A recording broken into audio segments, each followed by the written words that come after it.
Well, that's one way to start off the season. That crash took out most of my lineups. Just the ones that had Blaney, Almirola, David Reagan, Chris Buescher. For here on, this is as good as it's going to get for the World's Network entry. 4 of its 6 drivers in the lineup got wiped out in the lap 14 crash, and by the end of it, only 121 points from the 2 drivers and 1 bonus pick. And the little scraps of points the crash cars in the lineup still had. Similar story with NoChevy, albeit only 3 cars crashed. Newman, Buescher, and Almirola. Got almost the same exact result in Pick Stenhouse as my 2019 roster. For that year's 500, Blaney Almirola crashed again. Keselowski had late race issues with less stage points. And as much as I didn't want to, I did have to put Elliott in my lineup after the lap 14 crash, resulting in me using up a play there. So here's the lineup that came out unscathed from the lap 14 crash. McMurray did get involved in the crash, but was able to recover for a top 10 finish at the very end. Alright, now to talk about the race with this last lineup. Now get into the actual race, we'll talk about it as we go over lineup number 1. So after a 6-hour rain delay, the race finally resumed.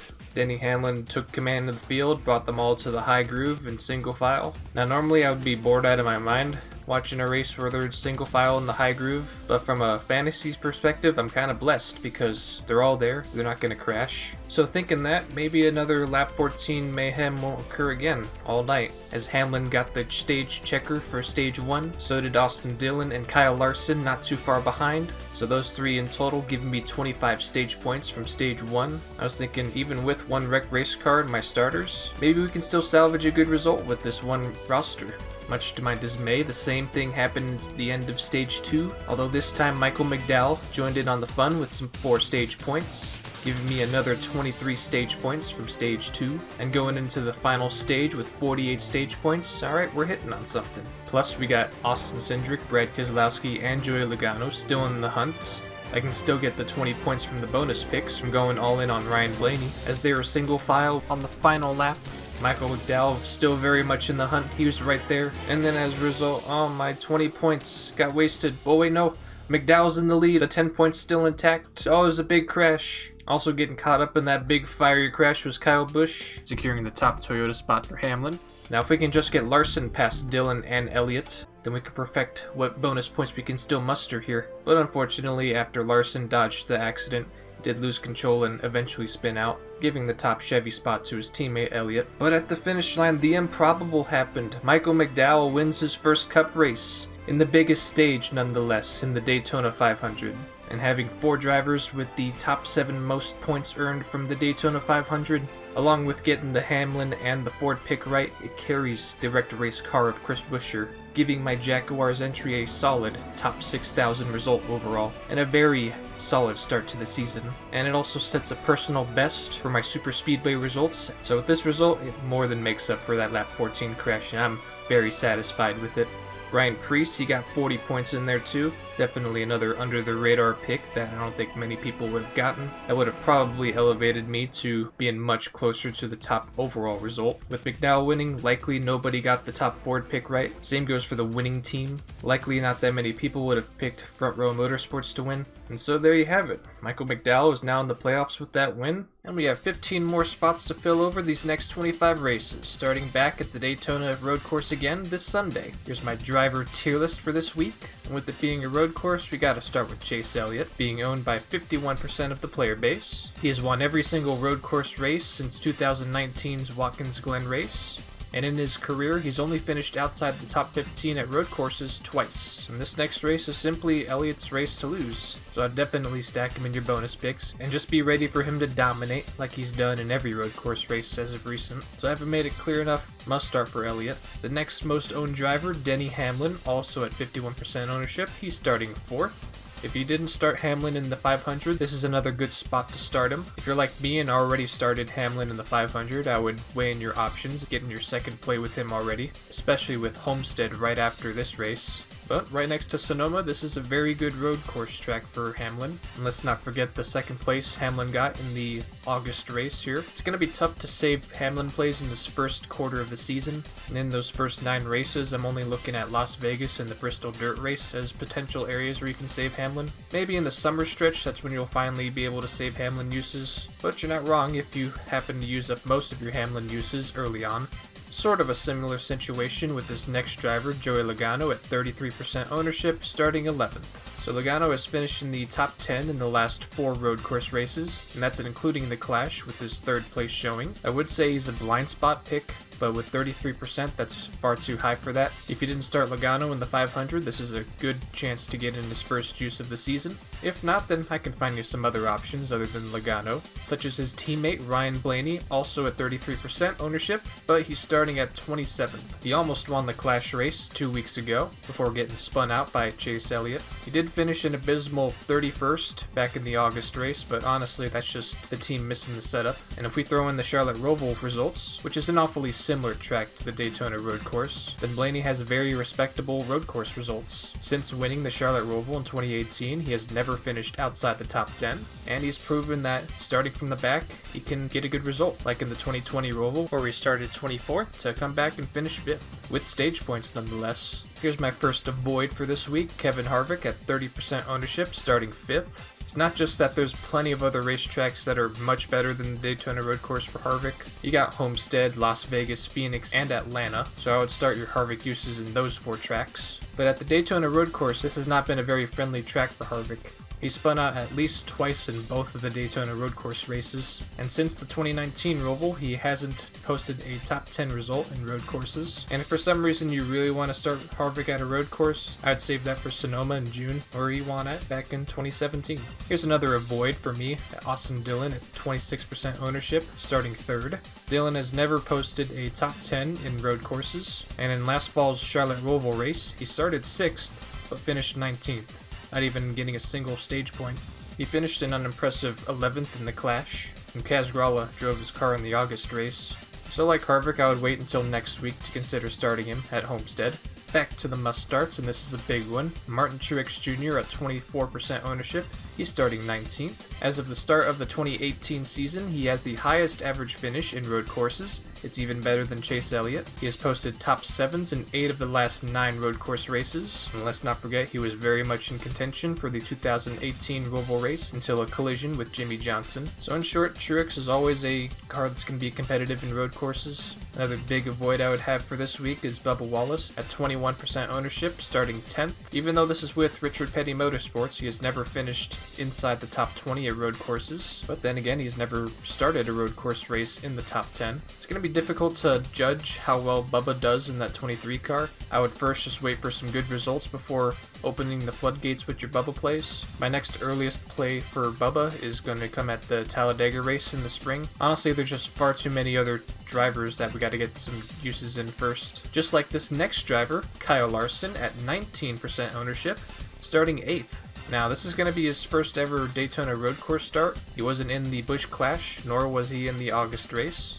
So we only have the Charlotte Roval, Sonoma, and Watkins Glen results to fall back on Larson's road course history. But in those races, he's had top 15s in 5 of his last 6 road course races. And not to mention, he was very much in contention to win the 2018 Roval before Brad Keselowski led everybody off a cliff and into that wall in turn 1, including Larson. But at such a low ownership percentage there, I would definitely consider Larson as a big blind spot play for this week, giving his starting position also.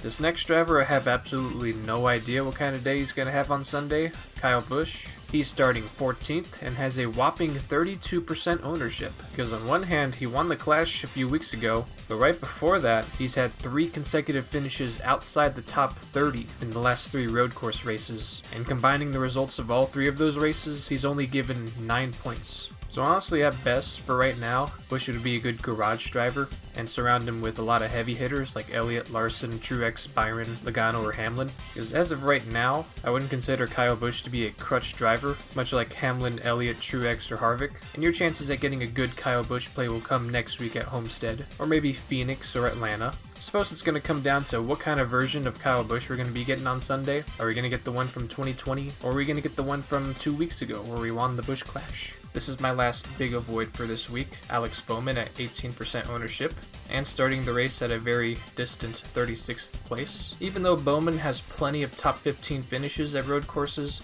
I just don't think the results are going to be good enough to validate the play with him and get good enough points. I think his teammates are going to get far more points than Bowman, and if you really want to get a road course play with him, I would wait until the playoffs with the Charlotte Roval. And there's some far better tracks for Bowman coming up, like Las Vegas, maybe Talladega, Kansas, Darlington, and Dover. Plus, that starting position is a lot to be worried about. I think that's too much for Bowman to overcome to get good stage points in Stage 1, while still getting a top finish. My big blind spot play of the week, William Byron.